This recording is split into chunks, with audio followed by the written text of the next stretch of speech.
All right, my favorite people. There's actually caution tape behind me. It's not no illegal activity or anything just didn't happen. There's actually a new park that's being built back there here, and I'm actually in Greenwood, Indiana at this moment in time. And those of you who are on the YouTube, go ahead and hit that subscribe button and also notification bell. It's a little bit windy out here, so I'm gonna go ahead and go in here for a second. But in essence, the story that I really wanted to share with you guys is just using my circumstances in terms of growing up. And those of you who are on here, go ahead and just below comment where you're from. Greenwood, Indiana here is just a suburb, and actually the library that's just up here, I like to shoot podcasts, and they've got like a video studio, and I like to float around to different places, but I digress. But in essence is one of the things that really helped me in early childhood in just using a circumstance as more of a positive versus turning it into a negative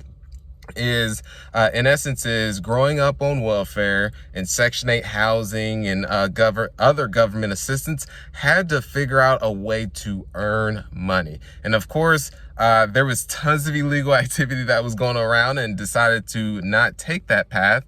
So I took another one in terms of I ended up coming up with my first product, which was Kool-Aid. So this was my early middle school, late elementary, in which what I would do is take plastic bags and then put sugar, and then also sugar as well as Kool-Aid in them, and then would make multiple bags of those and then sell those to kids throughout the school.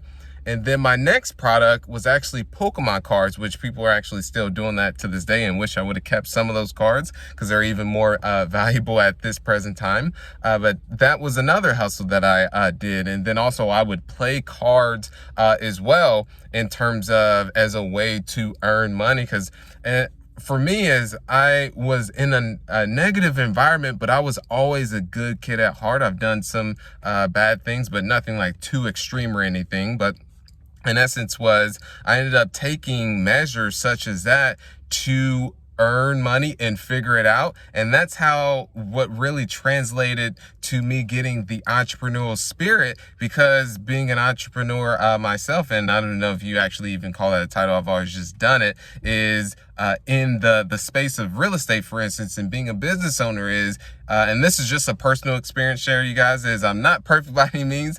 I still make mistakes to this day, that it's all about navigating, pivoting, and that's what I feel that being an entrepreneur is about, and figuring things out, meaning that you're at A, you're just starting your business. I actually need to get some air right now. Woo.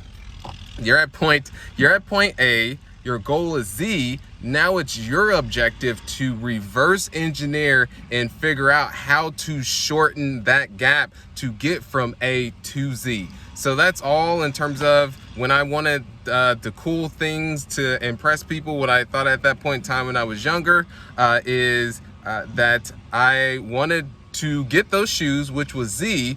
I was A, had no money, I was broke.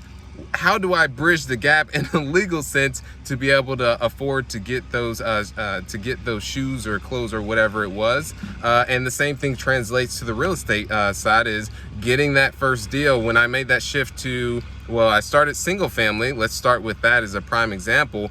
Is I knew what I currently had, of which my weaknesses is when I first got started is I didn't have the cash. I didn't have a high level in terms of experience. I had the education, but I didn't have the actual practical experience, and I didn't have a credit score, which credit score is nothing too significant, but those were some things that were my weakness. And I knew that, okay, I'm at A, no deal.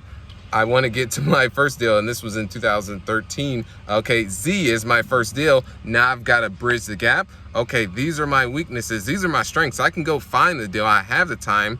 Okay, well, I ended up finding someone who complemented my weaknesses. So that was my way. I was able to be at A and bridge the gap from Z. So that's why I'm a firm believer in And there's that quote that's out there by, it's either Jim Rohn or Zig Ziglar. I always keep getting this mixed up, is that it goes along the lines that if you are committed enough, you'll find a way. If not, you will find an excuse. On my side, I knew there was no excuse. I'm just going to figure it out. So just wanted to share that message with you guys. I will catch you on the next video, but also those of you on the YouTube, don't forget, hit that subscribe button and also notification bell. And then also, I almost forgot, is go ahead and visit sterlingwhiteofficial.com. One more time, that is sterlingwhiteofficial.com, to get my free downloadable guide on everything you need to get started into multifamily investing. So I really want to compact it for you as much as possible, and that you can read it in one setting. So visit sterlingwhiteofficial.com